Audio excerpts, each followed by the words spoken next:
నమస్తే. సో ఇంకేం లేకుండా డైరెక్ట్ సీదా డీటెయిల్స్లోకి వెళ్దాము. సో ఏంటంటే కోల్కతా ఇన్సిడెంట్, అసలు ఆ ట్రైనీ డాక్టర్ని మర్డర్ చేయడానికి గల రీజన్ ఏంది, చేసింది ఒక్కడా లేకపోతే గ్యాంగ్ బ్యాంగ్ చేసిల్లా, లేదంటే వాడెవడు అసలు సంజయ్ రాయ్ ఎవడు, దాని తర్వాత అసిస్టెంట్ సూపరింటెండెంట్ ఎందుకు వాళ్ళ పేరెంట్స్కి అమ్మాయి ఆత్మహత్య చేసుకుందని చెప్పాడు.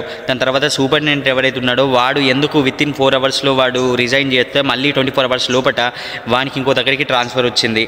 అండ్ ఆ రినోవేషన్ పనులు ఇప్పుడే చేయడానికి గల రీజన్ ఏంది హాస్పిటల్ దగ్గర. అండ్ ఇలాంటి వాటికి చాలా వాటికైతే మనకైతే ఇన్డెప్త్గా తెలుసుకుందాము. సో ఏంటంటే చాలా క్లియర్గా చెప్తాను, జాగ్రత్తగా వినండి. వెనక ముందు ఇదంతా ఏం పట్టించుకోకండి, నేను చెప్పేది మాత్రం చాలా క్లియర్గా వినండి. సో ఏంటంటే ఫస్ట్ ఈ ట్రైనీ డాక్టర్ ఎవరైతే ఉన్నారో ఆర్జీకర్ హాస్పిటల్ అనుకుంటా కోల్కతాలో, అక్కడ గవర్నమెంట్ హాస్పిటల్లోనైతే పీజీ చెస్ట్కు సంబంధించినటువంటి డాక్టర్ అనమాట. అదే ట్రైనింగ్లో ఉన్నానమాట. సో కరెక్ట్ 4 ఆమె డ్యూటీ అయిపోయిన తర్వాత రెస్ట్ తీసుకుందామని చెప్పేసి రూమ్లోకి వెళ్తే రూమ్స్ ఖాళీ లేకపోయిన తర్వాత పోయి సెమినార్ హాల్లో పడుకుంటే అప్పుడు ఈ సంజయ్ రాయ్ అనే వ్యక్తి 4 గంటలకు సుమారు ఆ సెమినార్ హాల్లోకి వెళ్తే 4:40 బయటకు వచ్చాడు. అంటే ఆ అమ్మాయిని మర్డర్ చేసి ఆ అమ్మాయిని అతి కిరాతకంగా చంపేసి బయటకు వచ్చాడు. ఎలా దొరికాడు వీడంటే, వీని ఇయర్ ఫోన్స్లో ఒకటి అక్కడ పడిపోయి ఉంటే ఆ ఇయర్ ఫోన్స్ వీనికి మ్యాచ్ అయిపోయింది. సో దానివల్ల దొరికాడు. అయితే వీడిని పట్టుకొని పోలీసులు అడిగితే వీడు చెప్పింది ఏంటంటే, మర్డర్ చేసింది నేను తాగి చేసిన, దాని తర్వాత రూమ్కి వెళ్ళిన పడుకున్న, తెల్లారి చూసాకు రక్తం ఉండే, ఇదంతా నేను వాష్ చేసుకున్నా అని చెప్పేసి వాడు చాలా సింపుల్గా చెప్పిండట. మహా అయితే ఏం చేస్తారు, ఉరి తీస్తారు కదా, ఉరిదీయండి అని చెప్పేసి చెప్పిండంట. చాలా సింపుల్గా ఉన్నాడంట. సో ఇక ట్విస్ట్ ఏంటంటే, అండ్ వీనికి సంబంధించినటువంటి ఈ ఆ అమ్మాయి పాపం చనిపోయేటప్పుడు పెనుగులాడిన సందర్భంలో ఆయన పట్టుకొని గీడితే ఆయనకి సంబంధించిన స్కిన్ కూడా దీంట్లో ఇరికిందంట. సో ఆ నమూనాలను కూడా సేకరించారు. ఇంకా వీడు ఆ అమ్మాయిని ఎంత కిరాతకంగా చంపిండో నేను మీకు చెప్తా, ఇది వినాలి, తెలవాలి. సో ఎలా చంపిండంటే, వీడు ఆ అమ్మాయి వేళ్ళు మొత్తం ఇరిసేసిండంట, ఈ తలను మెడని ఇరిసేసిండంట, తలను గోడకేసి గుద్దిండంట, రక్తం కాడుతుంటే కూడా మనభంగం చేసిండట, బొడ్డు దగ్గర గోర్లతోని రక్కిండంట, ఎడమకాలు ఇరిసేసిండంట, ఆ ప్రైవేట్ పార్ట్ దగ్గర కత్తివట్టి కోసిండంట, గాట్లు పెట్టిండంట. సో అంత కిరాతకంగానైతే ఒక 40 నిమిషాలు అమ్మాయి నరకం చూసి మరీ చచ్చిపోయింది. వాడు చంపేసి అమ్మాయిని వెళ్ళిపోయిండు. ఇప్పుడు మనం కరెక్ట్గా పాయింట్లోకి వస్తే, ఫస్ట్ మనం ఈడెవడైతే ఉన్నాడో ఈ సంజయ్ రాయ్ అంటోడు ఎవడు, ఈ సంజయ్ రాయ్ అంటోడు మరి ఈడ హాస్పిటల్లో పనిచేసే వ్యక్తి క్లర్క్ అంటే ఈడెవ్వడు కాదు. ఈడేందంటే పోలీసులకు ఎమర్జెన్సీ టైంలో హెల్ప్ చేస్తాడు అనమాట. సో వాళ్ళకు హెల్పర్గానైతే పనిచేస్తాడు. 2009 నుంచి అయితే ఆ డ్యూటీ చేస్తాడు అనమాట. ఈడు అదే వాని సెల్లో మొత్తం అశ్లీల వీడియోలే ఉన్నాయన్నమాట. సో చాలా వరకు ఈయనకి 4 పెళ్ళిళ్ళైనాయి అని చెప్పేసి చెప్తా ఉన్నారు. అండ్ ఇంకొకటి ఏంటంటే, వీడు ఆ హాస్పిటల్లో కూడా నేను పోలీసులు అని చెప్పేసి చెప్పుకొని, ఆ పోలీసులకు హెల్పరే కానీ ఈడే పోలీసులు అంటే బిల్డప్ ఇచ్చుకుంటా హాస్పిటల్లో కూడా బెడ్ల కోసం దానికోసం మస్తు పైసలు వసూలు చేసిండట. ఇంకా వీని మీద చాలా కంప్లైంట్లు ఉన్నాయంట. అండ్ ఇది పక్కన పెడదాం. ఈడేమో ఆ పోలీసులకు సంబంధించిన వ్యక్తి హెల్పరు, వీడు వచ్చి అక్కడనైతే వీడు మానభంగం చేసేసిండు. అండ్ రెండోది, వాడెవడు హాస్పిటల్ అసిస్టెంట్ సూపరింటెండెంట్ ఏం చేసినాడో వాళ్ళ అమ్మ నాన్న ఫోన్ చేస్తే, మీ అమ్మాయి సూసైడ్ చేసుకుని చచ్చిపోయింది అని చెప్పేసి చెప్పిండట. ఆల్రెడీ హాఫ్ నెక్డ్గా ఉన్నటువంటి ఒక అమ్మాయి సూసైడ్ చేసుకుందని చెప్పేసి వీడు ఎలా స్టేట్మెంట్ ఇచ్చాడన్న విషయం అయితే మనం చాలా ఆలోచించాల్సిన విషయం అన్నమాట. సో ఇది ఇలా చెప్పాడు. రెండోది, ఇది డౌట్ఫుల్. మూడోది, ఆడు ఎవడైతే ఉన్నాడో సూపరింటెండెంట్, హాస్పిటల్ సూపరింటెండెంట్, వాడి అమ్మాయి చనిపోయిన తర్వాత వితిన్ 4 అవర్స్లో వాడు రిజైన్ చేసేసిండట. మళ్ళీ 24 అవర్స్ లోపు వేరే హాస్పిటల్లో వానికి ట్రాన్స్ఫర్ అయిపోయిందట. అంటే 24 గంటలలో ఎలా ట్రాన్స్ఫర్ అవుతుంది?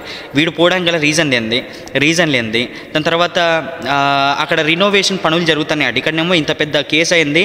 సో అంతమంది డాక్టర్లు ప్రొటెస్ట్ చేస్తారు, దేశమంతా అల్లకల్లోలం అవుతూ ఉంటే అక్కడ వాళ్ళు హాస్పిటల్ రెనోవేషన్ పనులను చేస్తూ ఉన్నారట. అక్కడ ఏదో చిన్న గోడది రెనోవేషన్ పనులు, ఇదంతా ఇక్కడ జరుగుతుండగానే చేస్తూ ఉన్నారట.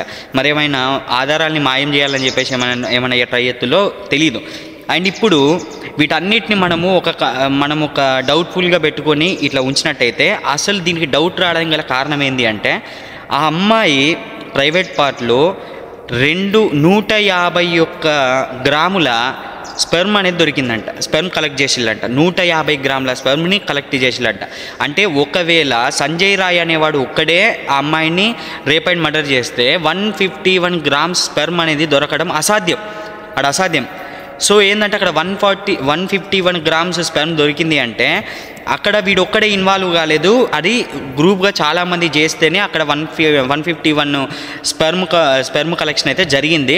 సో దీన్ని బట్టి ఒకటి అర్థం చేసుకోవాల్సింది ఏంటంటే ఆ అమ్మాయిని కేసును తప్పుదోవ పట్టేయడానికి ఒకడైతే ఇరికిండు, ఇంకా వాడినే ఇరికిద్దాము, మిగతా వాళ్ళు తప్పించుకుందామన్న ప్రయత్నం మీద ఉంది. హాస్పిటల్ సూపరింటెండెంట్ కావచ్చు, అసిస్టెంట్ సూపరింటెండెంట్ కావచ్చు, దాని తర్వాత ఇలా ఇది ఎవరెవరో దీనిలో నాకు తెలిసి ఇన్వాల్వ్ అయి ఉన్నారు. సో ఇక్కడ ఏంటంటే పాయింట్ వచ్చేసి ఏంటంటే ఇక్కడ వీడు ఒక్కవేళ వీనికి ఒక్కనికే శిక్ష పడితే వీడు ఒప్పుకుంటాడు, నేనే మర్డర్ చేసినా, నన్ను మహాయి తుడిదిస్తారా అని చెప్పేసి మాట్లాడుతూ ఉన్నాడట. అంటే వీనికి ఏమైనా ఇచ్చి మాయ చేయొచ్చు, వీనికి ఏమైనా ఇచ్చి ఏదైనా చేయొచ్చు. సో ఏంటంటే ఇక్కడ 151 గ్రామ్స్ స్పెర్మ్ అనేది ఇక్కడ మనం మేజర్ కీ పాయింట్గా తీసుకున్నట్టయితే ఇది 100% ఒక మనిషి 151 గ్రామ్స్ స్పెర్మ్ని అయితే వాడు రిలీజ్ చేయడం అయితే అది అసాధ్యం. సో ఇది ఏంటంటే దేనికి దారితీస్తుందంటే ఇది గ్రూప్గా కలిసి రేప్ చేసి ఒక్కరి మీద కేసు అయిపోయే విధంగా దీని అయితే తప్పుదారి పట్టిస్తారు. సో ఐ సపోర్ట్ ఆమె ఎవరైతే ఉన్నారో ట్రైనీ డాక్టర్, నేను సపోర్ట్ చేస్తాను. సో మీరు కూడా ఈ డాక్టర్కి ఇలా న్యాయం జరగాలి, పాపం వాళ్ళ అమ్మా నాన్నకి న్యాయం జరగాలి అని చెప్పేసి ఇంకెప్పుడు కూడా ఇది నిర్భయ 2 అని చెప్పేసి మాట్లాడుతూ ఉన్నారు. సో ఇంకెప్పుడు కూడా ఏ డాక్టర్ మీద కూడా విధుల్లో ఉన్నటువంటి మన అక్క చెల్లెలు ఉన్నారు, వీళ్ళున్నారు, వాళ్ళందరూ కూడా చదువుకోవడానికి పోతారు.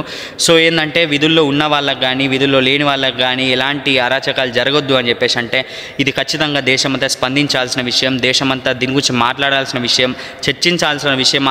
వాళ్ళకు శిక్ష పడేరాక వాడొక్కడు కాదు, ఇందులో ఇన్వాల్వ్ అయిన ప్రతి ఒక్క నా కొడుకు తప్పించుకోకుండా శిక్ష పడేటట్టు ఇక్కడ అందరం కూడా చూడాల్సిన బాధ్యత మన అందరిది కూడా. సో ఏంటంటే మీరు నిజంగా ఆమెకు సపోర్ట్ చేయాలని చెప్పేసి అనుకుంటే మీరు ఐ సపోర్ట్ ట్రైనీ డాక్టర్ అని చెప్పేసి ఆమెకైతే ఆమె పేరు పెట్టేసి అయితే మీరైతే రేజ్ చేయండి, హ్యాండ్ రేజ్ చేసి అయితే కామెంట్ పెట్టండి.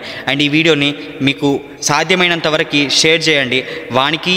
వాళ్ళకి అందరికీ శిక్ష పడాలి, అప్పుడే ఆమెకు న్యాయం జరిగినట్టు. లేదంటే వాని ఒక్కని కనుక శిక్ష పడి వాళ్ళందరూ తప్పించుకుంటే ఇంకా ఆమె చావుకు ఆమెకు అంత నరకయాతన అనుభవించి చచ్చిపోయినందుకు ఆమె చావుకి నిజంగా న్యాయం దొరకనట్టే. సో మనందరం కూడా ఆమెకు మద్దతుగా ఉందాం. ఈరోజు కేరళ జరిగింది, రేపు తెలంగాణ జరుగుతుంది, ఎల్లుండి ఆంధ్రప్రదేశ్ జరుగుతుంది, రేపు నీ ఇంట్లోనే జరుగుతుంది ఇది. అలా జరగకముందే మనందరం కూడా దీని మీద స్పందించుదాం. జై హింద్.